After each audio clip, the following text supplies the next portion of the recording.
ഇടുക്കി ജില്ലയിലെ കയ്യേറ്റം സംബന്ധിച്ച് നിരവധി റിപ്പോർട്ടുകൾ കിട്ടിയിട്ടും സർക്കാർ അനങ്ങാപ്പാറ നയം സ്വീകരിക്കുന്നുവെന്ന് പ്രതിപക്ഷം നിയമസഭയിൽ. വ്യാജ പട്ടയം ഉപയോഗിച്ച് ആയിരക്കണക്കിന് ഏക്കർ സർക്കാർ ഭൂമിയാണ് കയ്യേറിയത് എന്ന് പ്രതിപക്ഷ നേതാവ് വി.ഡി. സതീശൻ ആരോപിച്ചു. കയ്യേറ്റക്കാർക്കെതിരെ കർശന നടപടി സ്വീകരിക്കുമെന്ന് റവന്യൂ മന്ത്രി കെ. രാജൻ മറുപടി നൽകി.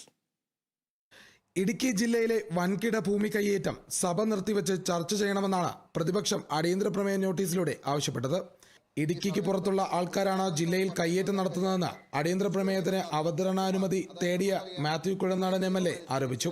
കൃഷിക്കും അല്ലെങ്കിൽ വീട് വെക്കുന്നതിനും ആണ് പട്ടയം കൊടുക്കാൻ നിയമമുള്ളത് എന്നിരിക്കെ ഈ പാറക്കെട്ടുകൾക്ക് എങ്ങനെയാണ് സാർ പട്ടയം കിട്ടുന്നത്? പാറക്കെട്ടുകൾക്ക് പട്ടയം കൊടുക്കാൻ നിയമപരമായ സാധുത ഇല്ലാത്തപ്പോൾ ഏക്കർ കണക്കിന് പാറയ്ക്ക് എങ്ങനെയാണ് പട്ടയം ഇഷ്യൂ ചെയ്യപ്പെട്ടതെന്ന് ഈ സർക്കാർ ഉത്തരം പറയണ്ടേ? ഡിസാസ്റ്റർ മാനേജ്മെന്റ് കീഴിൽ പരിസ്ഥിതി ലോല മേഖല പോലെ 13 വില്ലേജുകളെ അടയാളപ്പെടുത്തി അവിടെയും നിയന്ത്രണം കൊണ്ടുവരികയാണ് സാർ.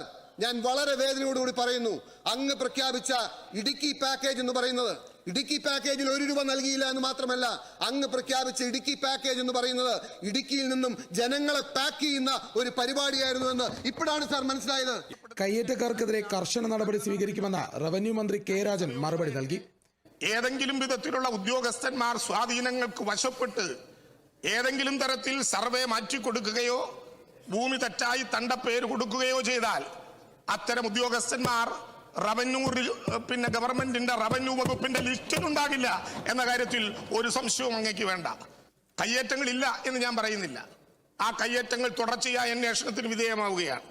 ആ കയ്യേറ്റങ്ങൾ അന്വേഷിക്കുന്നതിന്റെ ഭാഗമായി എവിടെയെങ്കിലും കുറവ് കണ്ടിട്ടുണ്ടെങ്കിൽ കൃത്യമായ നടപടികളെടുത്ത് ആവശ്യമായ ഹിയറിംഗ് നടത്തി എല്ലാ വിധത്തിലുള്ള സംവിധാനങ്ങളോടും കൂടി അത്തരം കയ്യേറ്റങ്ങൾ ഇല്ലായ്മ ചെയ്യാനുള്ള ശക്തമായ നടപടി തന്നെ കേരളത്തിലെ ഗവൺമെന്റിന്റെ ഭാഗത്തു നിന്നുണ്ടാകും എന്ന് ഞാൻ ഈ ഘട്ടത്തിൽ അറിയിക്കാൻ വേണ്ടി ആഗ്രഹിക്കുകയാണ് സാർ. കയ്യേറ്റക്കാരെ സർക്കാർ വേണ്ട രീതിയിൽ കൈകാര്യം ചെയ്യുന്നില്ലെന്ന് പ്രതിപക്ഷ നേതാവ് വി.ഡി. സതീശൻ കുറ്റപ്പെടുത്തി.